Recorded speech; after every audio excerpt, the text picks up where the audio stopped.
join me in welcoming Shakir Moin, CMO of Coca-Cola North America, to the Brand Week stage as we explore the process of creating and telling stories one sip at a time. Shakir.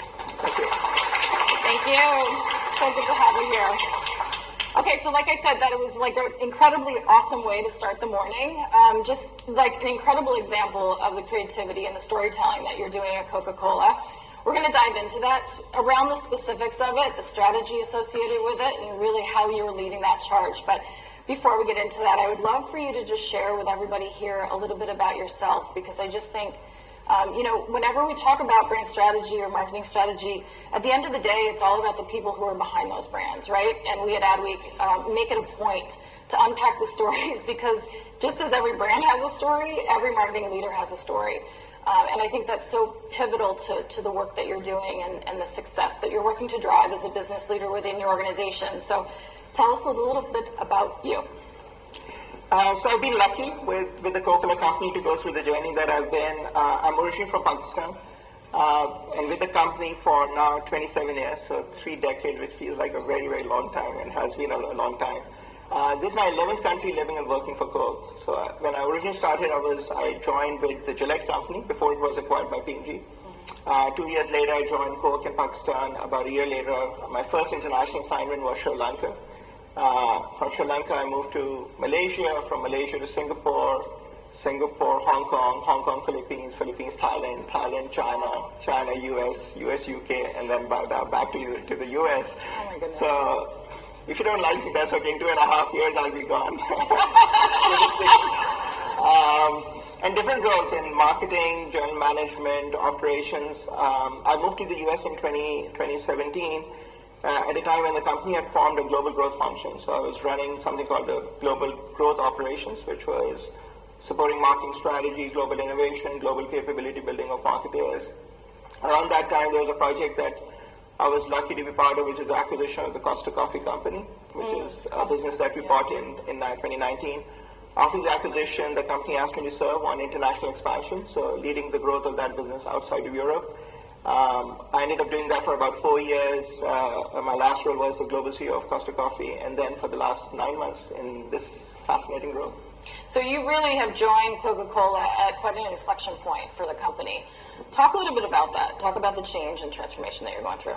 So one thing fascinating about Coke, and I always tell people that, I've been through a 26-year internship to maybe qualify for the role that I'm in. I'm still not sure about that. But one of the founding fathers of Coke had this saying that the world belongs to the discontent. Yeah. And that's in the DNA of Coke. It is just never satisfied with what's going on with itself and constantly learning. During COVID, I think there has been such a transformative change with what has gone on with consumers.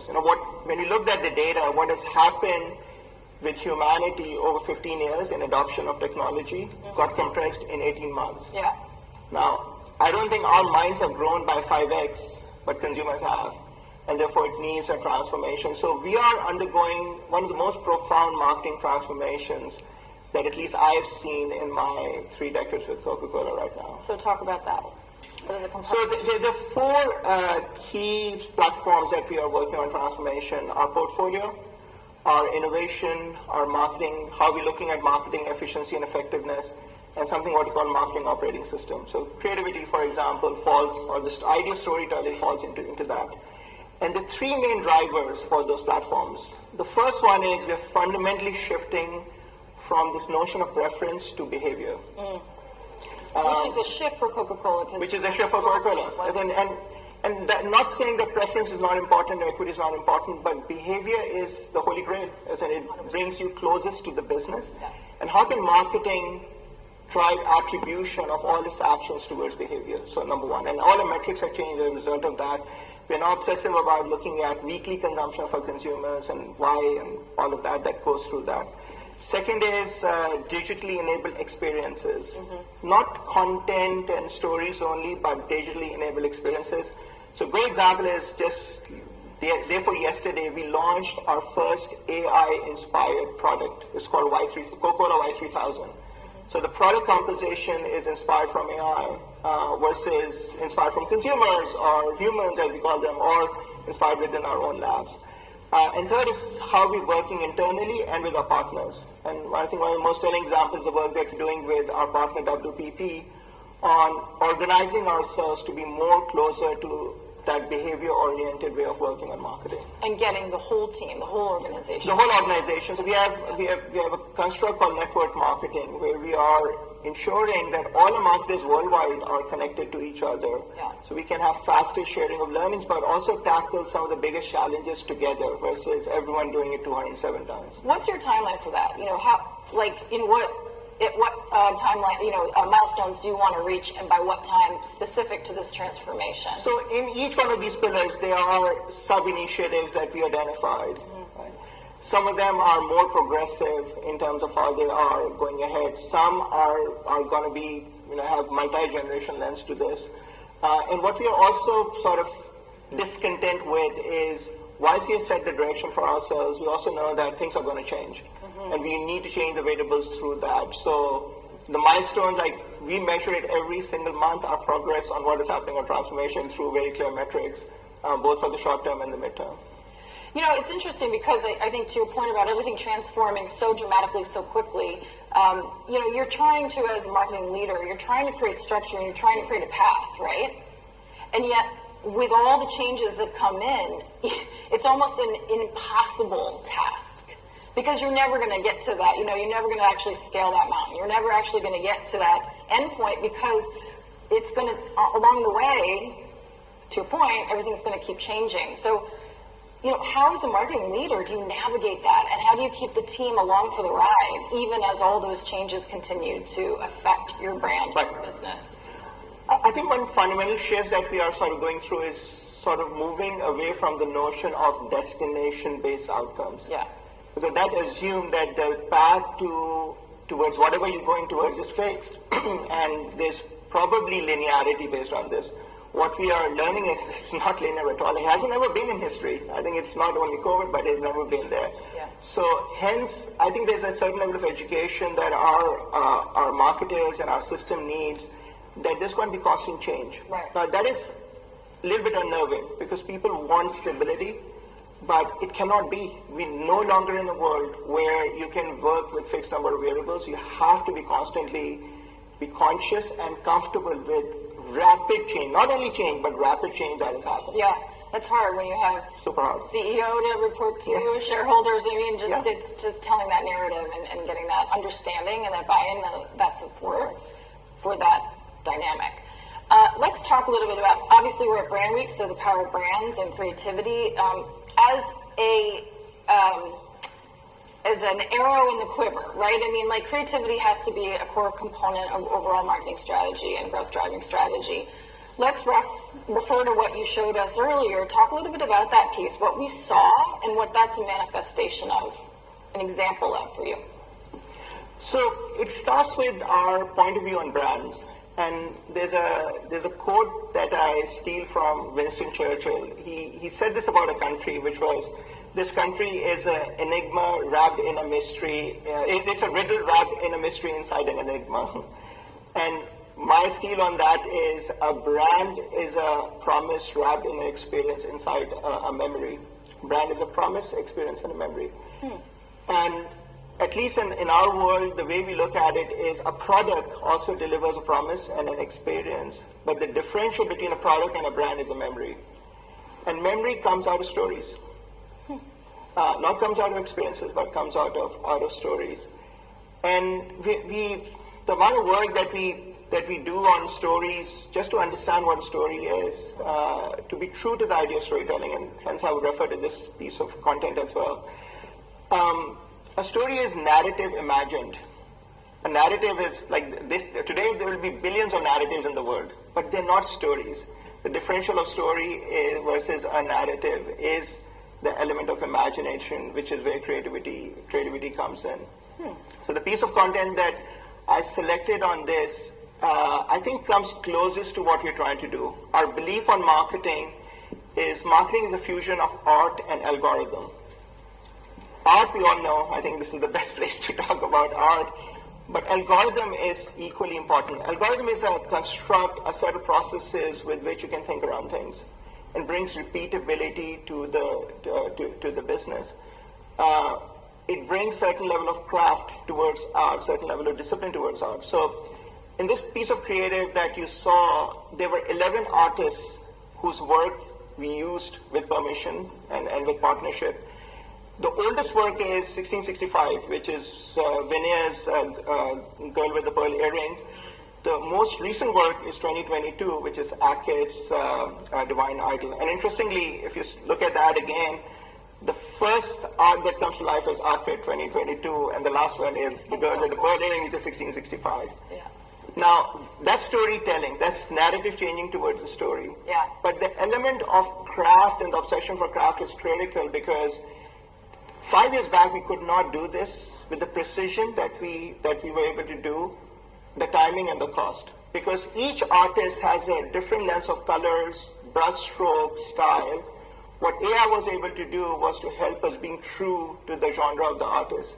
So whilst even I as a regular human being look at it and say, well, this is very nice, but the amount of detail that went into this to be true to the artist was phenomenal. Wow. And I think that's what I like about this work, that hopefully we can do more of this, which is that obsession for craft to elevate this notion of storytelling.